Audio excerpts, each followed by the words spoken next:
मुल्क भर में रहमतों और बरकतों वाले माह रमजान का आगाज। अहले ईमान ने इबादत और नेकियों के लिए कमर कस ली। मुल्क तुलो अर्ज में कायम मसाजिद में तरावी के खुसूसी इंतजामात। शहरियों ने सुबह के रोजे के लिए अभी से तैयारियां शुरू कर दी। बाजारों में सहरी और इफ्तारी के सामान की खरीदारी। 92 न्यूज़ की तरफ से अहले ईमान को माह सयाम की आमद मुबारक। दूसरी तरफ सऊदी अरब समेत खलीजी ममालिक में आज पहला रोज़ा रखा गया।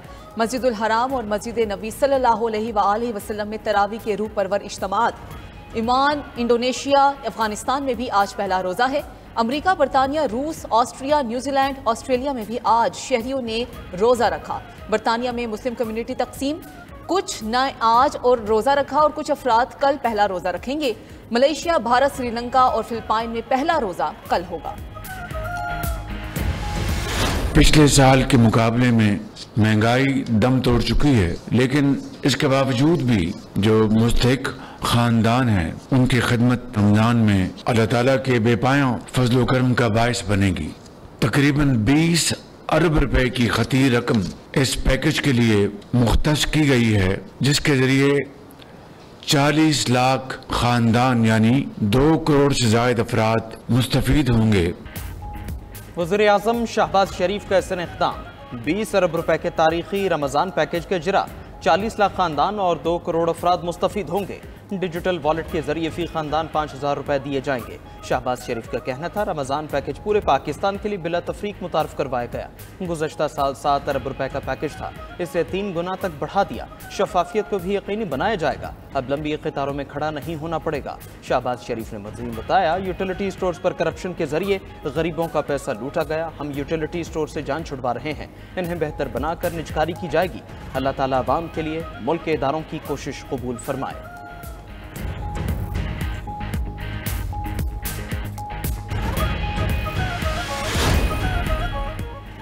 माह सयाम की आमद पर पंजाब भर में रमज़ान सहूलत बाजार कायम। लाहौर, रावलपिंडी, फैसलाबाद समेत दीगर शहरों में खसूसी इंतजामात। रमज़ान सहूलत बाजारों में अशियाए ज़रूरिया होल सेल रेट पर दस्तियाब होंगी।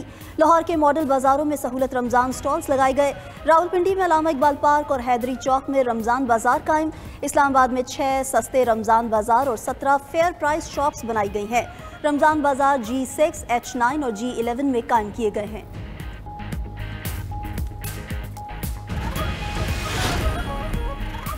रमजान मुबारक आते ही मुनाफाखोर मुतहरिक हो गए। फलों की कीमतों में मनमाना इजाफा कर दिया गया। सेब 300 रुपए किलो, कीनू 400 रुपए और केला 200 रुपए दर्जन तक फरोख्त। तलब में इजाफे के पेश नज़र मैदा और बेसन भी महंगे हो गए। मुल्तान में मैदा 130 से बढ़कर 160 रुपए किलो, बेसन की कीमत 320 से बढ़कर 360 रुपए फी किलो हो गई। फैसलाबाद में 1700 रुपए वाला गरम मसाला 2200 रुपए किलो बेचा जाने लगा। सोबतपुर में मुर्गी की कीमत आसमान पर, फी किलो कीमत 720 रुपए तक जा पहुंची। शहरियों का हुकूमत से कीमतों पर कंट्रोल करने का मुतालबा। खजूर पहले 400 रुपए किलो थी, वो 700 रुपए की हो गई है। इसी तरीके से हर चीज़ जड़ी है सारी महंगाई अगे ना बहुत ज़्यादा हो गई है। महंगाई का बहुत ज़्यादा हो गया है, इसलिए बेसन वगैरह के रेट बढ़ गए हैं। माह रमज़ान में ये चीज़ें तो इस्तेमाल होगी ना। 2 दिन पहले करो मुख्तलिफ था, हम ये एक्सपेक्ट कर रहे थे हुकूमत की जानिब से जो ऐलानात की जा रही थी कि हम रमज़ान में पैकेज देंगे, लेकिन यहाँ पे बिल्कुल ही उल्टी सूरत हाल नजर आ रही है। सदर आसिफ अली जरदारी ने हुकूमत से 1 साल की कारकर्दगी रिपोर्ट मांग ली। ज़राए के मुताबिक सदर पार्लियामेंट के मुश्तरका इजलास से खिताब में हुकूमत की 1 साला कारकर्दगी के अहम नुकात का जिक्र करेंगे। आसिफ जरदारी अपने खिताब में कश्मीर और फ़लस्तीन समेत अहम इलाकाई और आलमी अमूर पर भी इजहार ख्याल करेंगे। पार्लियामेंट का मुश्तरका इजलास 10 मार्च को बुलाने का फैसला। अपोजिशन के मुतवक्किया एहतजाज के पेश नज़र सदर के खिताब का दौरानिया 20 से 25 मिनट होगा।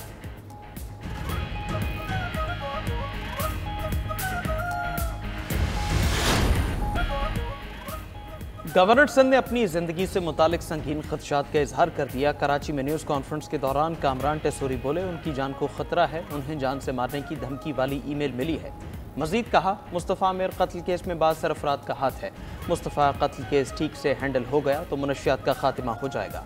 स्कूल, कॉलेजेस और यूनिवर्सिटीज़ में बच्चों को नशे का आदी बनाया जा रहा है। मेरे पास एग्जीक्यूटिव पावर नहीं, सिर्फ आवाज़ उठा सकता हूँ।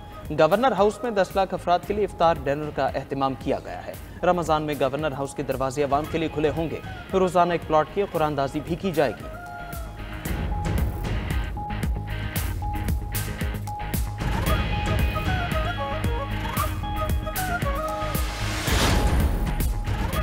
शतरंज की 9 उम्र चैंपियन ने सियासत के खिलाड़ी को मात दे दी। कौमी जूनियर शतरंज चैंपियन महक मकबूल ने वज़ीर आला सिंध मुराद अली शाह को शतरंज मुकाबले में शिकस्त दी।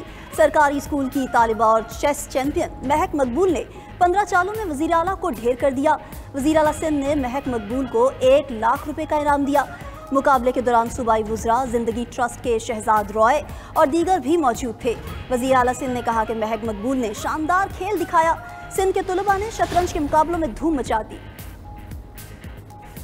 167 साल बाद मरी के तारीखी मॉल रोड की तोसी और बहाली का बड़ा मंसूबा। माहिरीन की टीम मरी को इसके कदीमी हुस्न के मुताबिक बहाल करेगी। मंसूबा साबिक वज़ीर-ए-आज़म नवाज शरीफ के मरी टूरिज्म डेवलपमेंट प्लान का हिस्सा है। 1 साल के अरसे में मरी रोड की तारीखी खूबसूरती बहाल की जाएगी। वज़ीर आला पंजाब मरियम नवाज कहती हैं कि मरी की माजी की सयाहती शान बहाल करेंगे। मरी को आलमी सयाहती सहूलियात का मरकज़ बनाना है। मयार पर समझौता नहीं होगा। मरी पाकिस्तान और पंजाब की सयाहत के फ़रोग़ का मॉडल बनेगा। ग्लास ट्रेन का मंसूबा, जदीद सहूलियात से आरास्ता अस्पताल की तामीर इस मंसूबे को मजीद 4 चांद लगाएगी। हम फॉर्म 47 नहीं फॉर्म 45 वाले हैं। हर इलेक्शन में पीपल्स पार्टी के खिलाफ इत्तेहाद बनते हैं, फिर भी कामयाब पीपल्स पार्टी होती है।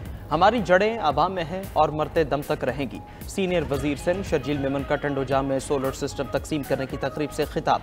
कहा सैलाब पूरे मुल्क में आए, घर सिर्फ सिंध हुकूमत बना रही है। 21 लाख घर मालिकाना हुकूक पर दे रहे हैं। पीपल्स पार्टी कह चुकी, दरियाए सिंध पर कैनाल्स नहीं बनेंगे, ना ही बनने देंगे।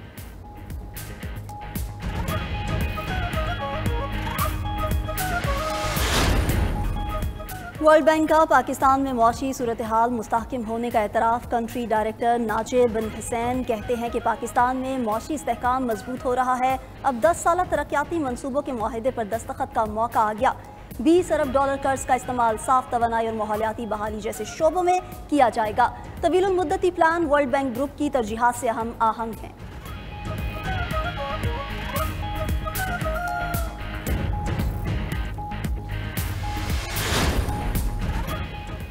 पाकिस्तान ने तरक्याती मंसूबों से मुतालिक IMF की अहम शर्त पूरी कर दी। कोई तरक्याती मंसूबा मंजूरी के बगैर PSDP में शामिल न करने का फैसला। IMF को आइंदा बजट में बगैर मंजूरी मंसूबे शामिल न करने की यकीन दहानी करा दी। हुकाम के मुताबिक नए मंसूबों की पहली CDWP और एक्निक से मंजूरी ली जाएगी। वजारतों को आइंदा बजट के लिए कम से कम तरक्याती मंसूबे तजवीज़ करने की हिदायत।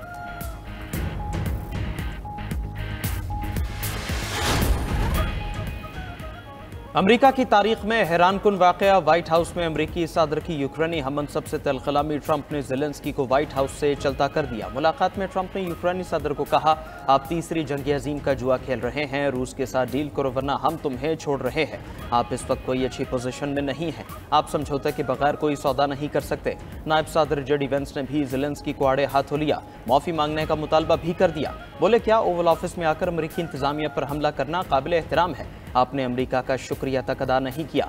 ज़ेलेंस्की ने जवाब दिया, जंग के दौरान सबको मसाइल का सामना है, यहाँ तक कि आपको भी। अमेरिका मुस्तकबिल में जंग महसूस करेगा। अमेरिकी सदर और नायब सदर ने खरी खरी सुनाने के बाद ज़ेलेंस्की को निकल जाने का भी कह दिया। ट्रंप ने वज़ीर ख़ारजा मार्को रूबियो को कहा, ज़ेलेंस्की को बोले यहाँ से निकल जाएं, इनके जाने का वक्त आ गया। दोनों सदूर की मुश्तरका न्यूज़ कॉन्फ्रेंस भी मनसूख।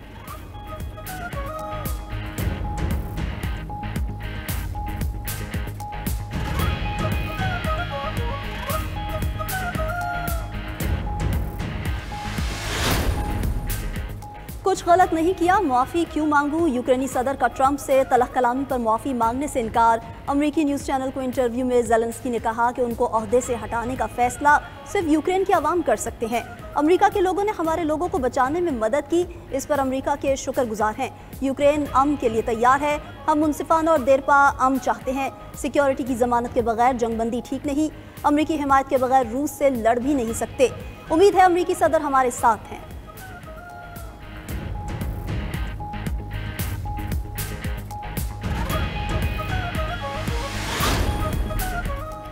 ज़ेलेंस्की के रवैये पर ट्रंप ने बड़े तहम्मुल का मुजाहिरा किया। ट्रंप ने खुद को ज़ेलेंस्की को मारने से बड़ी मुश्किल से रोका होगा। रूस का व्हाइट हाउस तल्ख कलामी पर रद्द-ए-अमल। यूरोपीय यूनियन की खारिजा पॉलिसी के सरबराह का इजलास। उन्होंने कहा कि हम यूक्रेन के साथ खड़े हैं। फ्रांस, जर्मनी, फिनलैंड और नीदरलैंड समेत पूरी मुल्कों के ओहदेदार का भी यूक्रेन की हिमायत का इजहार। कैनेडियन वज़ीर ख़ारजा मेलानिया जोली ने कहा कि अमन मुआहदे में सलामती की जमानत न मिली तो रूस यूक्रेन पर फिर हमला कर सकता है। दुनिया किसी खराब मुआहदे की मुतहम्मिल नहीं हो सकती। अमेरिका ने इसराइल को $3 अरब के असलहा और बुलडोजर्स फरोख्त करने की मंजूरी दे दी। अमेरिकी डिफेंस एजेंसी के मुताबिक वज़ीर ख़ारजा मार्को रूबियो ने इसराइल को $2.5 अरब के बॉडी बस्टर्स और दीगर हथियारों की फरोख्त पर दस्तखत किए। इसराइल को असलहा की फरोख्त का मुआहदा कौमी मफाद करार दिया गया।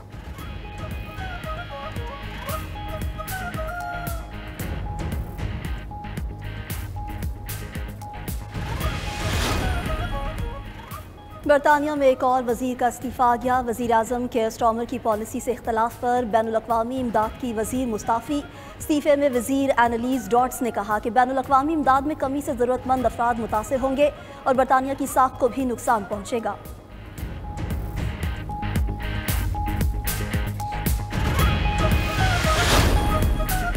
हसीना वाजिद के खिलाफ तहरीक चलाने वाले बांग्लादेशी तलबा ने सियासी जमात बना ली। नेशनल सिटीजन पार्टी बांग्लादेश की तारीख में तलबा की ज़ेर क़यादत पहली सियासी जमात है। नाहिद इस्लाम नई सियासी जमात के कन्वीनर मुकर्रर। अख्तर हुसैन मेंबर सेक्रेटरी के तौर पर काम करेंगे। पार्टी एलामी के मुताबिक तब्दीली का आगाज़ नया आइन लिखने से होगा।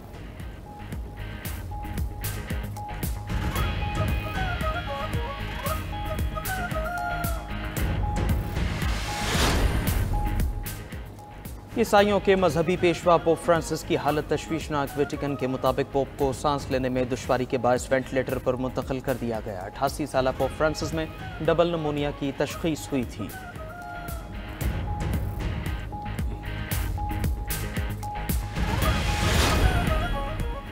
और स्काइप के करोड़ों सार्फिन के लिए बुरी खबर, माइक्रोसॉफ्ट ने मई से स्काइप बंद करने का ऐलान कर दिया। सार्फिन को स्काइप के बजाय टीम्स ऐप इस्तेमाल करने का मशवरा।